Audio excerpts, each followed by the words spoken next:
जो क्रक्स था, जो एक अपनापन था, एक सोच थी, एक पत्रकार का विजन एक खबर में डलता था, वो मिसिंग हो जाएगा। उसको मेंटेन रखना बहुत जरूरी है।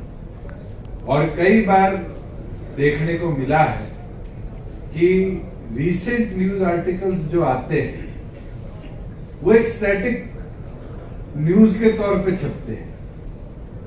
जैसे हमारे ऑफिस से अगर दीप कमल, धर्मपाल कोई एक न्यूज भेजता है, मुझे लगता है कि बहुत रेयरली ये होगा कि उसमें 2 लाइनें ऊपर नीचे करी गई होंगी, या छोटा मोटा काटा पीटी करी होगी, या नई शब्दावली का इस्तेमाल। सबसे जरूरी मुझे लगता है, हम भाषण देते हैं और करते हैं, अपनापन, एक जो टच है वो हम पत्रकारिता में मिस होता देख रहे हैं। और उसको लाना सर्वाइवल के तौर पर बहुत जरूरी है, क्योंकि आप लोगों की कलम, आप लोगों के शब्दों का इस्तेमाल, मुझे लगता है एक लीडर के दिमाग पर बहुत बड़ा मैसेज छोड़ता है। और वो जरूरी है कि हम आने वाली भविष्य की जनरेशन को ट्रांसफर करके जाए। जैसे अभी रेड्डी जी बोल रहे थे, साउथ की बात की, किस तरह वो सीमेंट फैक्ट्री के अंदर पत्रकार ने स्टोरी लिखी और उसका मर्डर हो गया। मुझे लगता है northern India is still on the safer side. We don't see these incidents. I have in my last 10 years of active political career seen 1 or 2 incidents I think in Haryana और similar। एक हमारे साथ जो राजेश क्रांति जी थे, उन पे attack हुआ था, और एक दादरी के पत्रकार थे जिन पे आपके ओवरलोडिंग वालों ने ट्रक चढ़ाया था। मगर ऐसे इंसिडेंट्स हमारे यहाँ भी देखने को मिलते, मगर आपके वहाँ ये इंसिडेंट्स इसलिए, पत्रकारिता बोल्ड है, पत्रकारिता के अंदर वहाँ कदम उठाने वाला ये नहीं डरता कि कल मेरा अखबार बंद हो जाएगा, मेरी एक्रेडिटेशन चली जाएगी। वहाँ का व्यक्ति फिर भी ये सोचकर चलता है कि खबर है, खबर में सच्चाई है, उस सच्चाई को आम जनता तक पहुंचाने के लिए मुझे लिखना है, और वो लिखकर था। शायद कौशल साहब ने जो बात कही कि फिर सीनियर थाने में नहीं जाएगा साहब, ये डर है। या फिर हमारे बीच में से चले गए आपके हिंदुस्तान टाइम्स के साथी वो विनायक जी, वो जो कह रहे थे कि वो एडवर्टाइजमेंट वाला जो डर, मैं मानता हूं कि पत्रकारिता को शायद हम डे टू डे लाइफ के अंदर एडवर्टाइजमेंट, गवर्नमेंट, इसके अंदर जोड़कर बहुत रख चुके हैं।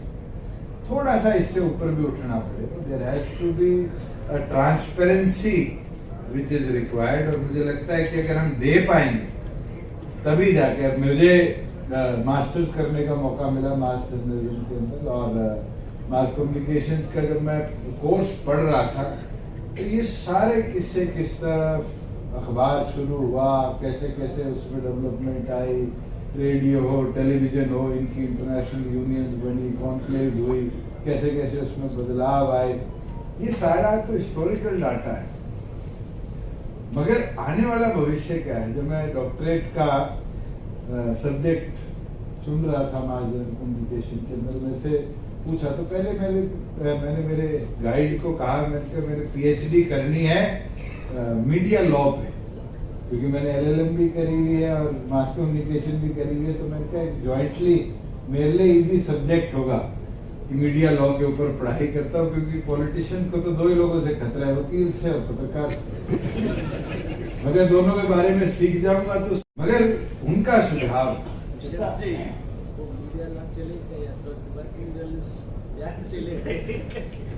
तो फिर मेरे गाइड का सुझाव था कि आने वाले भविष्य पे काम करो। तो मैं कहा आने वाले भविष्य पे क्या करूं? तो जो टॉपिक आप सबने इनडायरेक्टली छुआ, उन्हें कहा कि आप पॉलिटिशियन हो और आप इम्पैक्ट ऑफ सोशल मीडिया और इंडियन पॉलिटिक्स के ऊपर चर्चा करो। और जब मैं इस सब्जेक्ट के बारे में सोचने लगा तो सच्ची मुझे याद है 2010 में मैंने डॉक्टर अजय सिंह चौटाला जी का फेसबुक अकाउंट खोला, और जब मेरे को डॉक्टर साहब ने पूछा कि इससे क्या हो जाएगा, मैंने कहा कि आपकी जो खबर राम सिंह जी अखबारों में भेजते हैं वो मैं इसमें भी डालना शुरू कर दिया। और हमने धीरे धीरे सोशल मीडिया पे पार्टी की एक्टिविटी डालनी शुरू करी। मैं अमेरिका से आया हुआ था और ये इम्पैक्ट देखना शुरू किया। और मैं मानता हूं कि 2014 के चुनाव के अंदर नेशनल इलेक्शंस में जो रोल सोशल मीडिया ने प्ले किया, मुझे लगता है कि इंडियन इलेक्ट्रॉनिक मीडिया भी, प्रिंट मीडिया भी वो रोल प्ले नहीं कर। 19 के अंदर ये और ज्यादा होगा और मुझे नहीं पता कि 24 में क्या होगा या 29 में क्या होगा, मगर इसका इम्पैक्ट जो फ्यूचर पॉलिटिक्स पे है वो बहुत महत्वपूर्ण रहेगा। और मुझे लगता है इसमें आपकी एक्टिविटी भी जो है सबकी, उसकी भी महत्वपूर्णता बढ़ेगी, मगर उसको क्वालिटेटिव मेजरमेंट करनी बहुत जरूरी है कि हम उसको कैसे क्वालिटी उसकी बनाकर रखेंगे। मैं अभी भाटिया जी ऊपर आए जब मैं कह रहा था, मैं कही हमारा अखबार है सिरसा का कार्तिकेय जी को, जो अगले दिन की खबर पिछले दिन संध्या में पढ़ा देता है। वो बहुत इंटरेक्टिव चीज है। हमारी स्टेट में 3-4 शहर ही है जिसमें मल्टीपल इवनिंग न्यूज़पेपर आते हैं। मैं सांसद बन के गया ऊपर जी, शायद उस समय हिसार के प्रधान थे यूनियन के, और ये मेरे को अपने ऑफिस में ले गए और ले जाते ही दिखाया, कहते हमारे पास तो कुछ व्यवस्था नहीं। और मैंने फिर इनको, मेरे 5 लाख की ग्रांट थी जो सबसे पहले देने का काम किया था कि आप अपना प्रेस क्लब इम्प्रूव तो करो, अपनी प्रेस की बैठने की व्यवस्था तो बनाओ। मैं सिरसा गया, सिरसा का हमारा प्रेस क्लब था, उसकी हमने व्यवस्था बनाई। आज वहाँ कंप्यूटर्स भी है, वहाँ इंटरनेट भी है, बैठने की व्यवस्था भी है। और मैं तो चाहूंगा धीरे धीरे जहाँ जहाँ आपके यूनियन के लोग हैं वहाँ एक जगह, कई जगह मैंने देखा है किराए पे भी ले रखी है, कई जगह रोहतक में मैं पिछले दिनों जाके आया, वहाँ किराए पे उनने एक रूम ले रखा है जहाँ 4 टीवी लगा रखे, अखबार आते हैं। क्योंकि आप लोग भी अब इकट्ठा बैठना कम करिए। प्रेस कॉन्फ्रेंसेस में तो आप लोग सारे इकट्ठे बैठ जाते हैं, मुझे लगता है कि ये जो वर्ग है इसका दिन में से आधा घंटा एक कमरे में बैठना हो जाए तो आपको कितने अलग तरह की स्टोरीज और व्यू पॉइंट्स एक कलेक्टिव रूम में मिल जाते हैं। और ये बहुत जरूरी है। हम तो प्रयास कर ही रहे हैं डीपीआर डिपार्टमेंट की तरफ से निरंतर, हमारे जो जिले लेवल पर आपकी यूनियन है उनको सहयोग भी मिलता रहता है। पिछले दिनों मेरे पास बराड़ साहब जब इन्विटेशन देने आए तो बातों में मैंने कहा आज तो शायद आप वाला एजेंडा भी आ सकता है, 10 से 11,000 हो जाए। तो इन्हें बताया कि पंजाब में 12.5 है और राजस्थान में उससे थोड़ी ज्यादा है।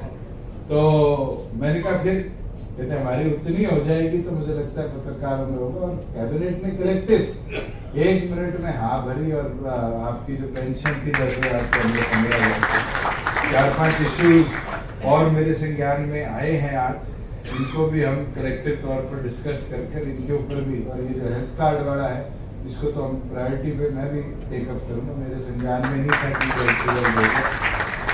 जहाँ बात रेलवेज वाली थी मैं भी अश्विनी वैष्णव जी से करूँगा, कार्तिकेय जी हमारे राज्यसभा में बैठे ही हैं।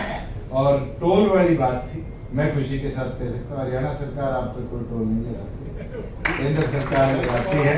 और इसमें सहमति देनी मेरे लेवल का काम नहीं है, क्योंकि ये एक ऐसा पंडोरा बॉक्स है कि एक के लिए खोल दिया तो फिर जितनी यूनियन है, लेबर यूनियन हो और यूनियन हो, ये सारी सरकार के पीछे पड़ जाएगी क्योंकि उनको दे दिया हमें क्यों नहीं।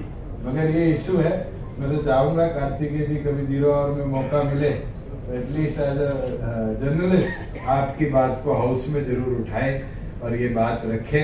दूसरा, क्योंकि मैंने हमेशा प्रयास किया है कि जितनी हमारी यूनियन है, जितने हमारे ऐसे संस्थान हैं, उनको आगे बढ़ाने में भी हम थोड़ा बहुत सरकार की तरफ से सहयोग देते रहे। और मैं मेरी डिस्क्रिप्शन की जो ग्रांट है उससे 11 लाख रुपए आपकी, और मैं तो कार्तिकेय जी ने अनाउंस नहीं किया, मैं तो चाहूँगा पत्रकारिता छोड़ के कार्तिकेय जी 5 लाख रुपए मैं तो चाहूँगा कि इससे आप कुछ ऐसा चंडीगढ़ या पंचकुला में बनाए, मीडिया सेंटर बनाना चाहते हैं, मीडिया सेंटर कोई बनाए ऐसा कि जिससे एटलीस्ट ये जो आज इस कमरे में पत्रकार साथी बैठे हैं उनके पास एक ठिकाना हो जाए। मीडिया सेंटर वो जब भी पंचकूला है जगह करवा दें और मीडिया सेंटर बनाएंगे पंचकूला में, यहाँ उनको ये जगह मिले। दूसरी चीज, यहाँ आपने बात कही हाउसिंग की, ये मेरी पीछे भी सीएम साहब से डिस्कशन हो गई थी।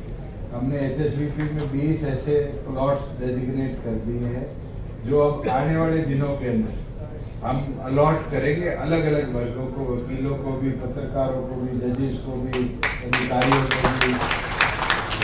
तो उसके लिए जल्द एडवर्टाइजमेंट HSVP निकाल देगा कि आपके पास चंडीगढ़ के पंचकूला के अंदर हाउसिंग की, एक ग्रुप हाउसिंग की व्यवस्था हो जाए। और आज चूंकि ये टॉपिक और एडिशनली आया है और पूरे हरियाणा, मैं ये और चेक करवा लेता हूँ कि हम अगर इसको डिस्ट्रिक्ट लेवल पर भी कर पाए तो और अच्छा है। ग्रुप हाउसिंग के माध्यम से रहायशी ठिकाना सभी पत्रकार साथियों का हो जाएगा।